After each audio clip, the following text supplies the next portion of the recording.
গৌর সুন্দর যখন আমার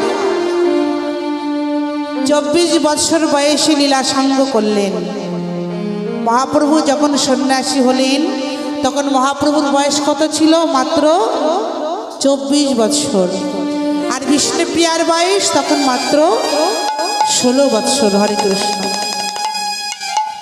তা প্রভু যখন আমার লীলাচলের পথে রওনা হলেন, আমার প্রভুর এক প্রিয় ভক্ত আজ প্রভুর চরণ দোকানে জড়িয়ে ধরে বললেন, গৌরহরি, ও গৌরহরি, তুমি যখন চললেন ওই লীলাচলের পথে, তুমি আমাকে সঙ্গে করে নিয়ে চলো না দয়াময়। আমা গৌর সুন্দর বললেন, এই কলিযুগে আমি যা করেছি তোমরা সেটা করতে যেও না, আমি যেটা বলছি তোমরা সেইটা করবে। জয় রাধে। প্রভুর চরণ দোকানি যখন জড়িয়ে ধরলেন, প্রভুর প্রিয় ভক্ত, তার নাম হলো গোবিন্দ ঘোষ। ও গোবিন্দ, তুমি আমার সঙ্গে যাবে? হ্যাঁ দয়াময়, আমাকে সঙ্গে করে নিয়ে চলো না। তুমি যাবে? শোনা, তবে সন্ন্যাসী ধর্ম বড় কঠিন ধর্ম গো। এই ধর্ম কিন্তু সবাই যাজন করতে পারে না। তবে শোনা, আমার সঙ্গে তুমি হরি নাম করতে করতে যাবে, আমি যে পথে যাব তুমিও সেই পথে যাবে। রাধে হরি বল। তাই মহাপ্রভু চলেছেন তার পারিষদগণকে নিয়ে, সঙ্গে আছে গোবিন্দ ঘোষ। হরি নাম করছেন কিভাবে? হরে কৃষ্ণ কৃষ্ণ কৃষ্ণ হরে হরে, হরে রাম রাম রাম হরে হরে, হরে কৃষ্ণ হরে কৃষ্ণ, হরি হরি বল। কৃষ্ণ কৃষ্ণ হরে হরে, হরে রাম রাম রাম হরে হরে, হরে কৃষ্ণ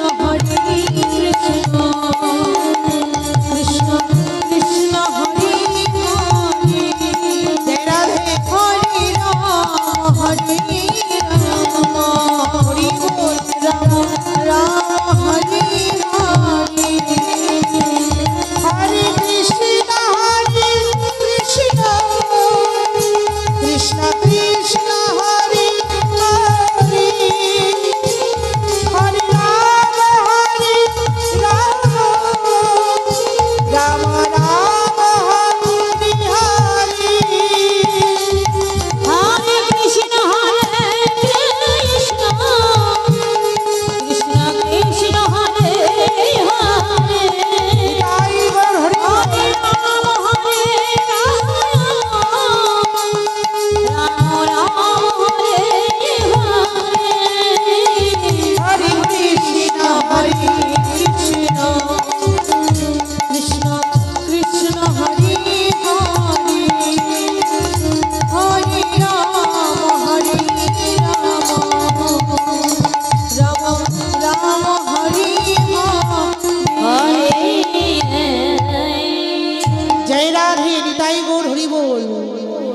লীলাচলে যাবার পথে অমাইরা আমার গৌর সুন্দর ভোজন করতেন এই মধ্যাহ্নকালে। হয়তো নগরে চলতে চলতে এই নগরবাসীরা আমার গৌরহরিকে মধ্যাহ্নে সেবা করবার জন্য নিমন্ত্রণ করত।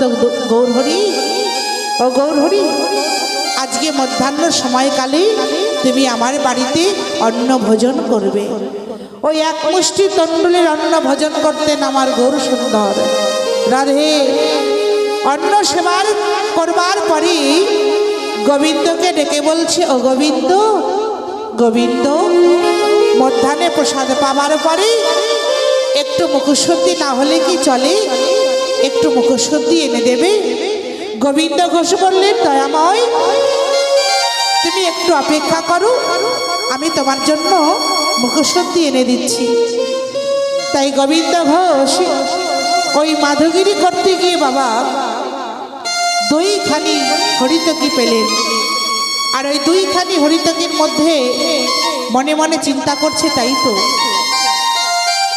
আজকে যদি এই দুইটা হরিতকি আমার গৌর হরির সেবায় লাগিয়ে দিই, আবার আগামীকাল মধ্যাহ্নে প্রসাদ পাবার পরে আমার গৌর হরি আমার কাছে মুখশুদ্ধি চাইবে, আমি তখন কোথায় পাবো?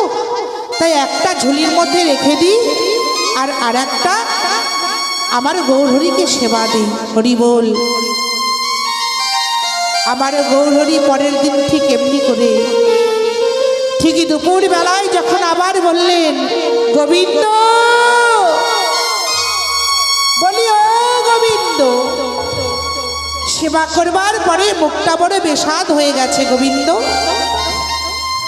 একটু মুখশুদ্ধি দিতে পারবে?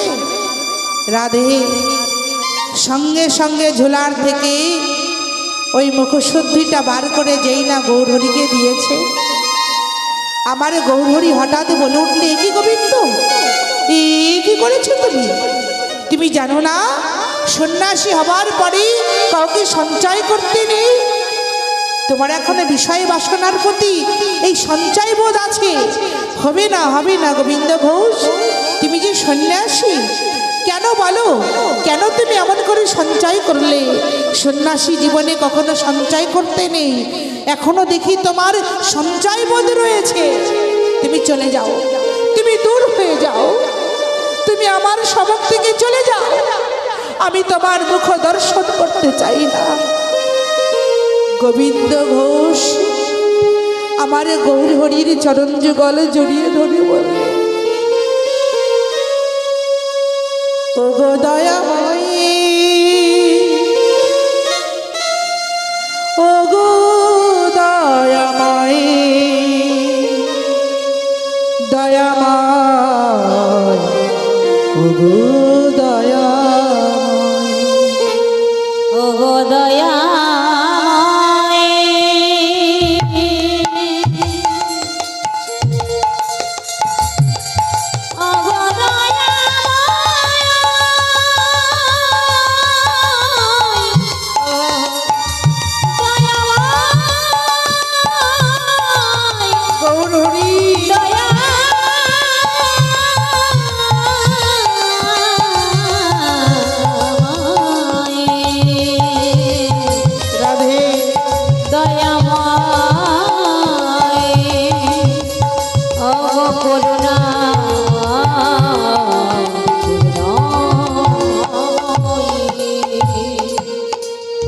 যেন চরণ ছাড়া করোনা দয়া, যেন চরণ ছাড়া করোনা, যেন চরণ ছাড়া করোনা প্রভু, যেন চরণ ছাড়া করোনা প্রভু, তোমার এই চরণে ধরি রেখো, তোমার চরণ ছাড়া করোনা প্রভু, তোমার ওই চরণে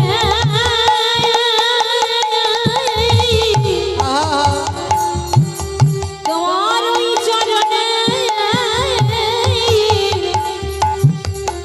পাশে রেখো, যেন চরণ ছাড়া নিতাই গৌর হরি বল, আমায় করো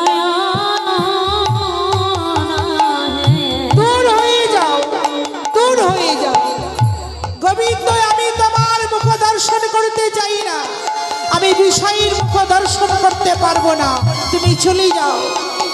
গোবিন্দ ঘোষ চলে এলেন। হাগো ওই অগ্রদীপ ধামে গঙ্গার তীরে একটা তাল পাতার কুটির করে সেইখানে বসে বসে ক্রন্দন করছে গৌরহরি। ও গৌরহরি, তুমি তোমার সঙ্গ ছাড়া করে দিলে আমি কোথায় যাব বলো? রাত্রিবেলায় যখন ঘুমিয়ে রয়েছেন দৈববাণী হচ্ছে, গোবিন্দ, গোবিন্দ, কালকে আমি তোমার কাছে একটা কালো কাঠ হয়ে যাব, আর সেই কালো কাঠ দিয়ে তুমি একটা গোপীনাথ তৈরি করবে, আর সেই গোপীনাথের সেবা পূজা করলে তুমি আমার সঙ্গ লাভ করার পূর্ণ ফল অর্জন করতে পারবে। হরি বল হরি বল। পরের দিন ওই সুরধনী গঙ্গাতে স্নান করতে গেছে। ব্রহ্ম মুহূর্তে গঙ্গা প্রণাম করছেন। ওম সদ্যপাত সংহন্তি সদ্য সুখ বিনাশিনী সুখদা মক্ষুদা গঙ্গা গঙ্গাইবি পরমাগতি। পরমাগতি। সুরধনী গঙ্গাকে প্রণাম করে স্নান সেরে যেই না তীরে উঠতে যাবে, একটা কালো কাঠ উজানে ভাসতে ভাসতে এসে ওই গোবিন্দ ঘোষের অঙ্গে ধাক্কা দিচ্ছে। বারবার সরিয়ে দেওয়ার পরেও আবার উজানে ভাসতে ভাসতে ওই কাঠটা ওই গোবিন্দ ঘোষের অঙ্গে ধাক্কা দিচ্ছে। আবার সেই কাঠটা একবার স্পর্শ করবার পরেই তার চৈতন্য হলো। তাই তো কালকে তো গৌরহরি আমায় স্বপ্ন যোগে বলে দিয়েছে যে আজকে তিনি আমার কাছে আসবে। আহা, সেই কালো কাঠ দিয়ে সুন্দর করে গোপীনাথ নির্মাণ করে মনে মনে চিন্তা করলেন তারও একটা পুত্র সন্তান ছিল। সেই পুত্র সন্তান নামও হচ্ছে গোপীনাথ। তাই সেই গোপীনাথ আর এই গোপীনাথ নদীর ধারে সেবা করতে করতে মনে করলো আর কতদিন এখানে থাকবো, এই গোপীনাথ নিয়ে আমি আবার আমার সংসারে ফিরে যাই। তাই তার পুত্র সন্তানের নামটি ধরে ডাকছে গোপীনাথ। বলি ও গোপীনাথ, এতদিন পর বাবা ঘরে এসেছে বলে গোপীনাথ ছুটতে ছুটতে ছুটতে এসে বলছে বাবা তুমি এসেছো? ও বাবা আমার জন্য কি এনেছো বাবা? বলো না গো তুমি কি এনেছো বাবা? আহা এতদিন পর গোবিন্দ ঘোষ বলছে দেখ গোপীনাথ, এই দেখ তোর জন্য কি সুন্দর একটা ভাই নিয়ে এসেছি। এটা তোর ভাই, আজ থেকে এই ভাইকে তুই ভালোবাসবি। সেই ভাইকে ঘরে নিয়ে গিয়ে সুন্দর করে সিংহাসনে বসিয়ে পূজা অর্চনা শুরু করলেন। 3 বেলা গোপীনাথের সেবা হয়। হরি বল। 3 বেলা সেবা দিতে দিতে গোপীনাথের সেবা করতে করতে গোবিন্দ ঘোষের স্ত্রী বিয়োগ হয়ে গেল, স্ত্রী মারা গেল। সেবা চলছিল 3 বেলা, সেখানে 2 বেলা সেবা চলে এলো। গোবিন্দ ঘোষ সময় পায় না, মাধুগিরি করে এসে রান্না করে তারপরে গোপীনাথের সেবা দেয়। ওই গোপীনাথ সেবা করতে করতে ওই গোবিন্দ ঘোষের পুত্র সন্তানের নাম যে গোপীনাথ, সেই গোপীনাথ ছুটতে ছুটতে গিয়েছে সেই গোপীনাথের কাছে। ও গোপীনাথ, গোপীনাথ বলো না প্রভু, সকলের তো মা আছে, আমার মা কোথায় গেল?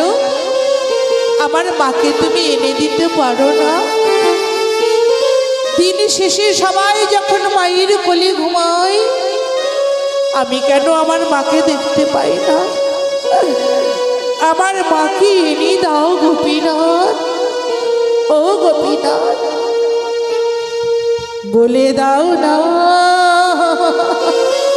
বলে দাও না আমার মা কোথায়? আমার মা কোথায়? কোথায় গেলে আমি আমার মাকে খুঁজে পাবো?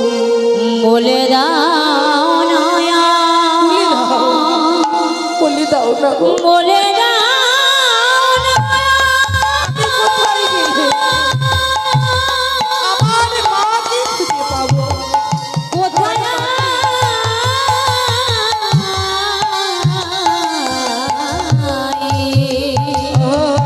রাধে কোথায় গেলে আমার মায়ের দর্শন?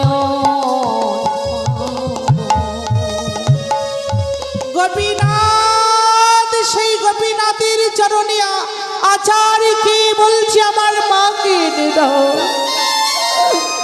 আমি আমার মাকে চাই, আমার মাকে এনে দাও।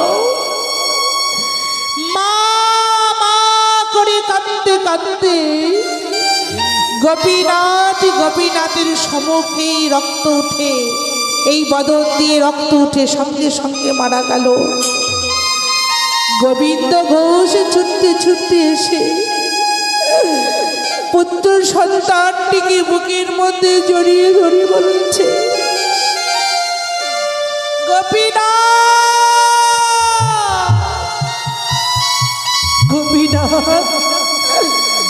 একবার আমাকে বাবা বলে ডাক। খোকা, খোকারি, তুই এভাবে আমায় ছেড়ে চলে গেলি, আমি কি অপরাধ করেছিলাম?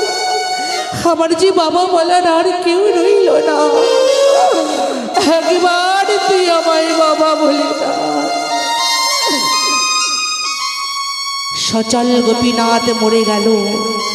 অচল গোপীনাথের প্রতি আঙুলটা উঠল।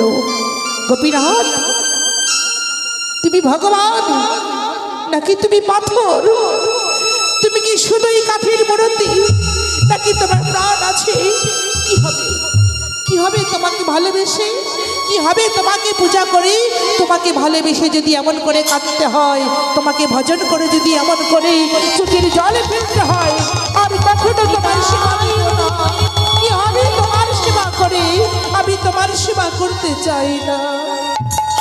বেশ, আজ থেকে আমি প্রতিজ্ঞা করলাম, আমি নিজে কিছু আহার করব না, এই হাতে আমি তোমারও সেবা করব না। পিতা হয়ে পুত্রের সৎ কাজ নিজ হাতে করলো। করবার পরে আহার পরিত্যাগ করে ধুলার মধ্যে লুটিয়ে পড়েছেন গোবিন্দ ঘোষ।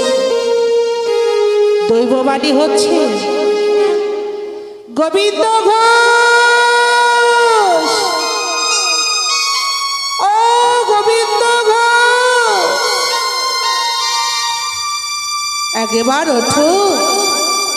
হাগো, আমি যে তোমার গোপীনাথ। গোপীনাথ, আমার গোপীনাথ তো নেই, আমার ছেলে তো মারা গেছে। আমি তো নিজে হাতে তাকে দাহ করে এসেছি।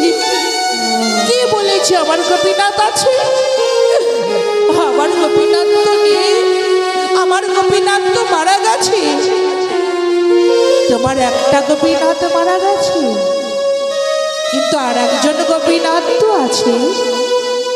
তোমার যদি দুইটি ছেলে থাকতো, একটা ছেলে যদি মরে যেত, আর একটা ছেলেকে কি তুমি না খাইয়ে রাখতে পারতে? ও গোবিন্দ, হরি বল, হরি বল। তুমি বলো, যদি দুইটি পুত্র সন্তান তোমার থাকতো, একটা সন্তানকে তুমি সেবা দিতে, আর আরেকটা সন্তান কেউ সেবা দিতে, তার মধ্যে একটা সন্তান যদি মরে যেত, আর একটা সন্তানকে কি তুমি সেবা দিতে না? বলো, বলো না গোবিন্দ ঘোষ। দেখো, আমি অনাহারে পড়ে আছি, আমায় কিছু খেতে দেবে না।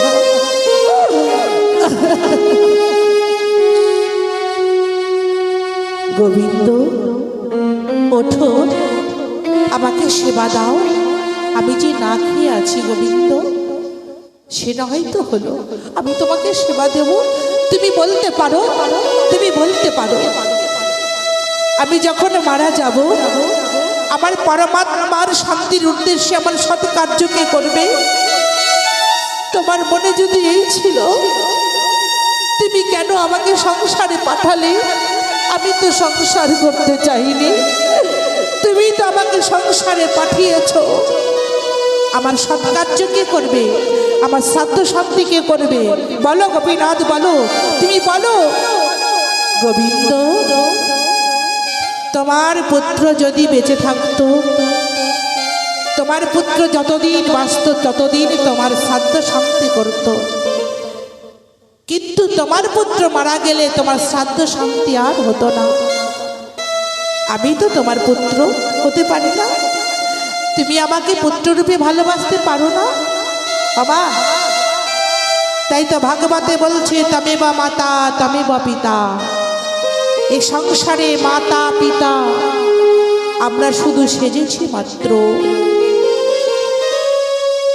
আমরা অভিনয় মঞ্চে অভিনয় করছি গো। এই সম্পর্ক আমাদের একদিন ভেঙে যাবে। যে যার বাসায় আমরা একদিন চলে যাব। অভিনয়ের সম্পর্ক কতদিন? যতদিন সংসারে আমরা বেঁচে আছি। যখন মরে যাব এই সম্পর্কের কথা আমাদের আর মনে থাকবে না। তাই গোবিন্দ, ও গোবিন্দ, আমি তোমার পুত্র হলাম, আমি তোমায় কথা দিলাম, যতদিন চন্দ্র সূর্য থাকবে, যতদিন এই পৃথিবী থাকবে, আমি রাজবেশ পরিত্যাগ করে তোমার নামে ধরা কাছা পড়ে আমি তোমার নামে পিণ্ডদান করব গোবিন্দ। নিতাই গৌর হরি বল হরি বল। এই কথায় আমি তোমায় দিয়ে গেলাম গোবিন্দ। দেখবেন চাক্ষুষ প্রমাণ, বেশি দূরে নয়, আমাদের অগ্রদেবী ধামে ওই যখন ওই গোপীনাথের মেলা হয়, অগ্রদেবী ধামে অগ্রদেবীর মেলা হয়, ওই গোপীনাথ ভগবানের রাজবেশটা খুলে নিয়ে ধরা কাছা পরিয়ে দেওয়া হয়। তার হাতে পিণ্ড মাখিয়ে দিয়ে নদীর ধারে নিয়ে যাওয়া হয়। ওই গঙ্গার ধারে ওই পিণ্ডটা মাখিয়ে দিয়ে তার হাতে ধরে দেওয়া হয়। যতক্ষণ ওই পিণ্ডটা জলে না পড়ে ভগবানকে দাঁড় করিয়ে রাখা হয়। ওই পিণ্ডটা যখন পড়ে যায়, নিতাই গৌর হরি হরি বল বল হরি বল। অগ্রদেবী ধামে কত জায়গায় মালসা ভোগ শুরু হয়। কোনো ভক্তকে নিমন্ত্রণ করতে হয় না, কোনো ভক্তকে আহ্বান করতে হয় না।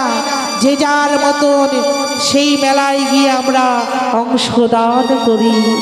নিতাই গৌর হরি বল হরি বল। হরি বল হরি বল। তাই তো ভক্তি যার কৃষ্ণ তার সর্বশাস্ত্রে কয়, সর্বশাস্ত্রে কয়। ভক্তি যারে নাই কৃষ্ণ দেখলেই বা তার কি বা। কৃষ্ণ দেখলে তার কি বা হয়। ওরে ভক্ত আমারে মাতা পিতা, ভক্ত আমার গুরু,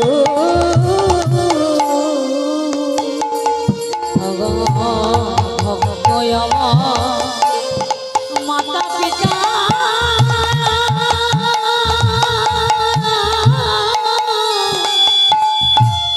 ভক্ত আমার গুরু।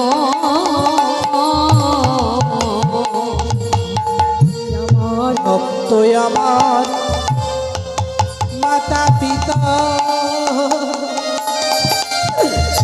ওরে ভক্ত আমার গুরু,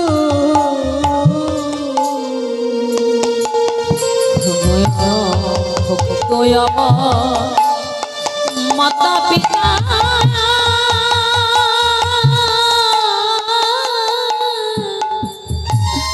ভক্ত আমার গুরু।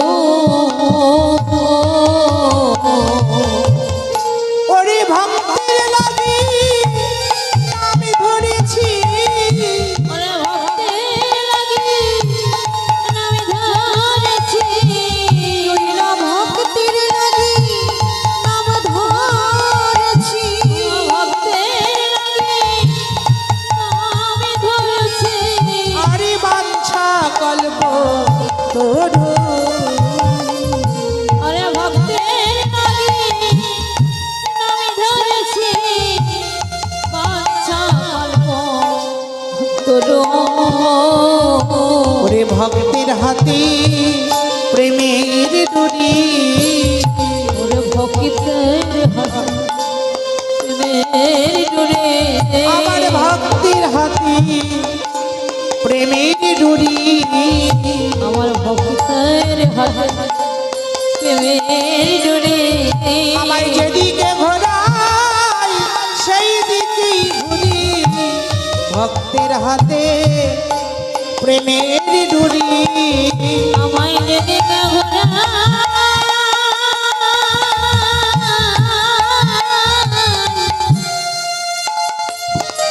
আমি সেই দিকে ঘুরে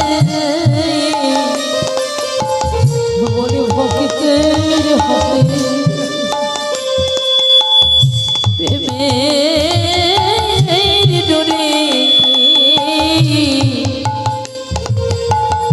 ওই না ভক্ত যেদিন দেয় সেবা সেই দিন আমি দোলে দে দায়ে সেবা সেদিন আমি ওরে ভক্ত যদি না দেয় সেবা ভক্ত যদি না দেয় সেবা ভক্ত যদি না দেয় সেবা ভক্ত যদি না দেয় সেবা আমি উপবাসী অগ ভক্ত যদি না দেয় সেবা উপবাসে সেদিন সেবা আর কেউ দেয় না সেদিন সেবা আর কেউ দেয় না আমায় সেই দিন সেবা কেউ দেয় না আমার সেদিন সেবা কেউ দেয় না আমার উপবাসী দিন চলে যায় সেই দিন সেবা কেউ দেয় না আমায় উপবাসে তাই গৌর হরি বল। যায় সেদিন সেবা কেউ দেয় না তাই ভক্তের চরণে আমি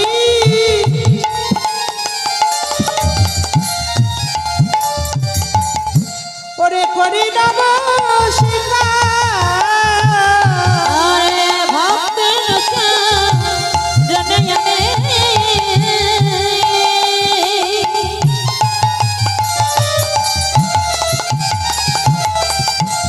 করি নমস্কার ওরে ভক্তের চরণে আমি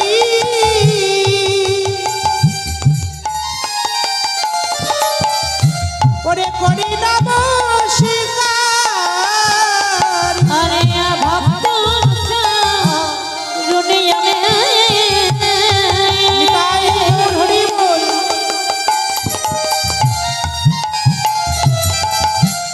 করি নমস্কার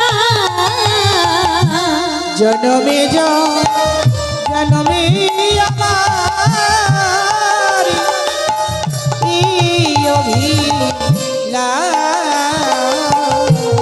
জনমে তাই গৌর হরি